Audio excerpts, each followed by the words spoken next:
Oh, Carnival, you were doing so well with the Jubilee, and now you've made this decision, and I don't know if it's the best one. We got ourselves a godmother. Princess has an ambassador of romance, and well, there's world cruise drama popping off. Customers mad on Princess and concerned on Virgin, and I don't even know what's going on Royal Caribbean, but there's a lot going on. Cruise news and my views. Let's talk about it.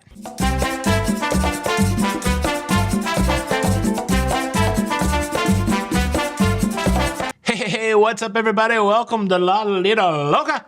I'm your host, Tony, here with the latest cruise news and views for your face. For your face on a Friday. It's the end of the week. We made it, y'all. The end of the week, and it is the 9th of February, 2024. And yeah, there's some news that popped off yesterday that at first I thought that's pretty good, but now the more that I've had time I've had to think about it, I'm just thinking that this S is bananas.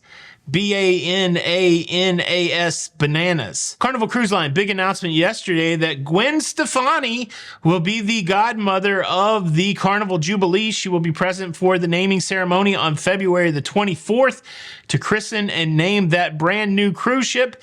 And I like Gwen Stefani. I mean, she ain't no holler back girl, but I do like Gwen Stefani. I've been following her since No Doubt. Of course, famously now she's on The Voice. She's married to Blake Shelton.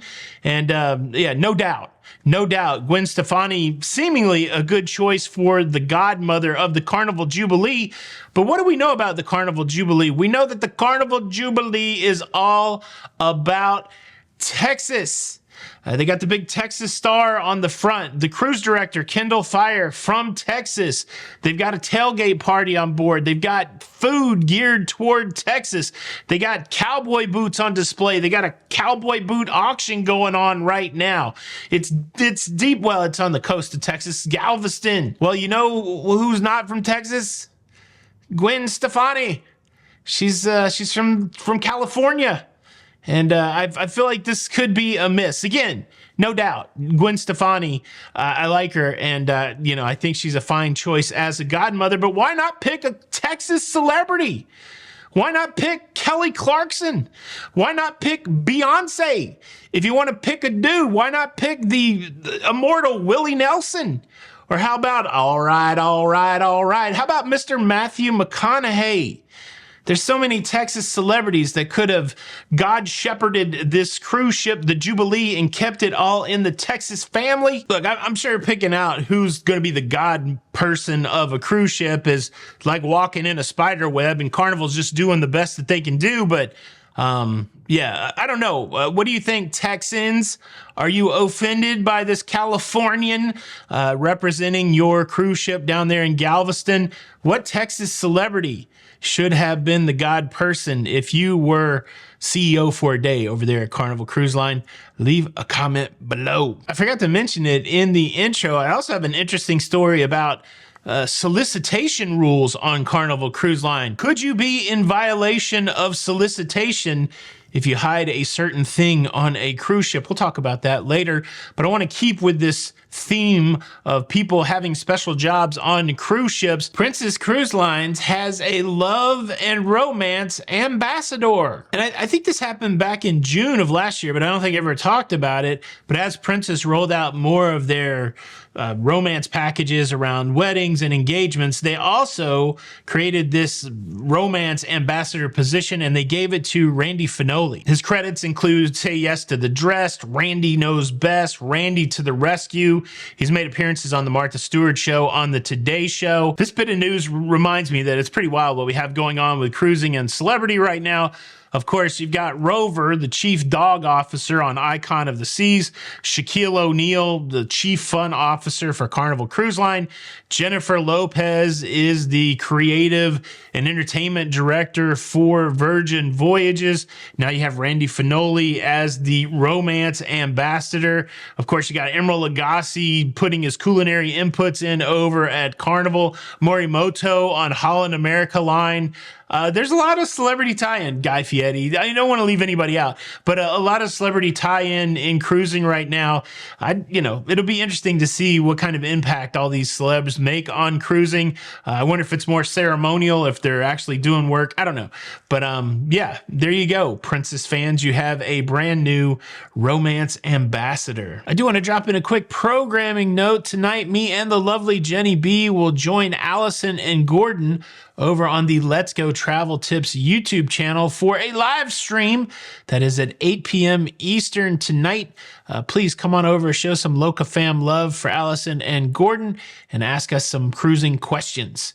8 p.m. Eastern tonight, Let's Go Travel Tips, me and the lovely Jenny B with Allison and Gordon. Cruise news story number 3, and let's talk about Virgin Voyages. They've just announced that there will be a change in the current itinerary for the Resilient Lady to avoid the Red Sea, avoid the Suez Canal. The ship will reroute around Africa.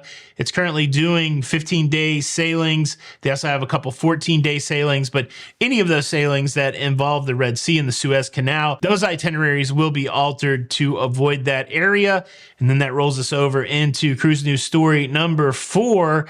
There's some cruisers that are upset about recent changes to world cruises on Princess Cruise Line. The Island Princess, which departed Los Angeles on January the 18th, will no longer make any stops in the Middle East or Asia.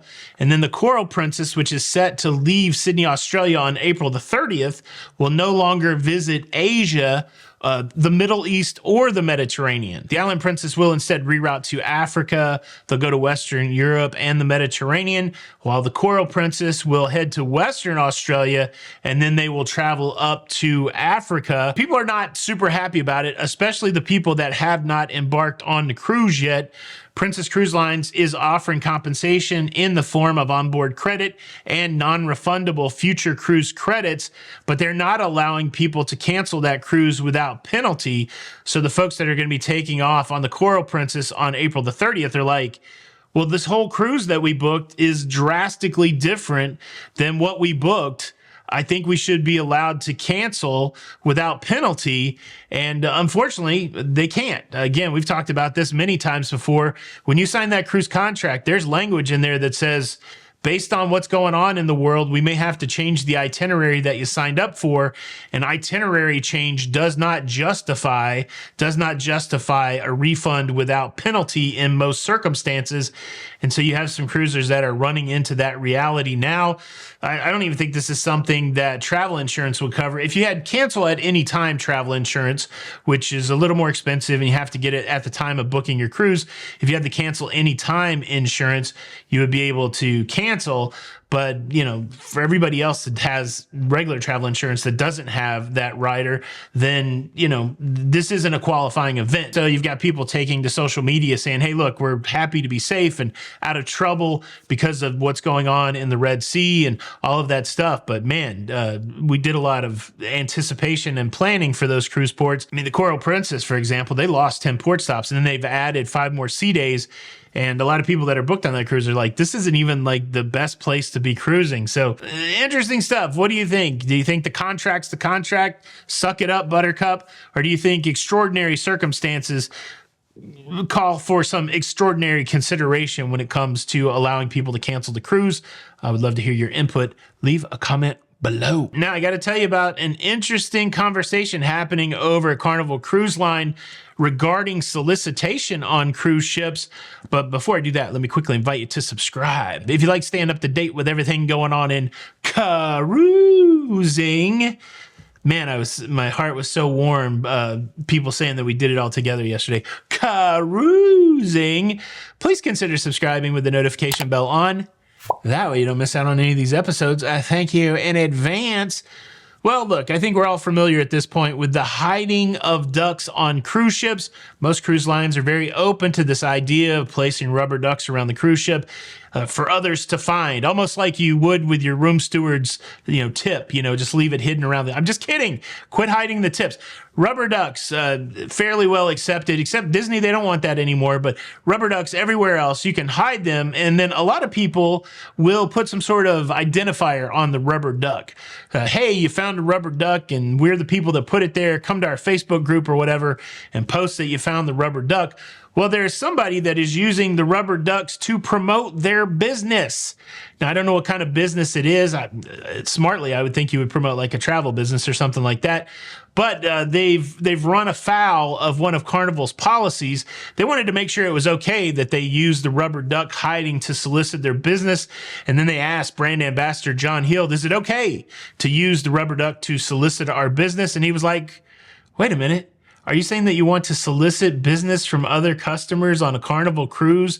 There's a rule against that. And he was like, no, you can't do that. But he sounded a little conflicted, like, well, part of hiding the duck is putting some sort of tag on it. I don't know, but it does sound like it runs afoul. Foul. Are ducks considered waterfowl? I just did that clarification just so the joke would ring true. Yes, it was a paltry attempt at making a joke.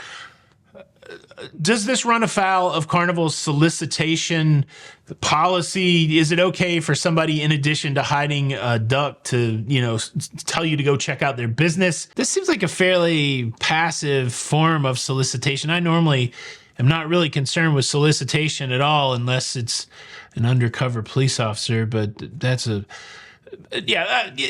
I don't know. What do you think? Is this too much? Should people be prohibited from using ducks to solicit for their business, or should they be able to? Is that just part of the duck adventure?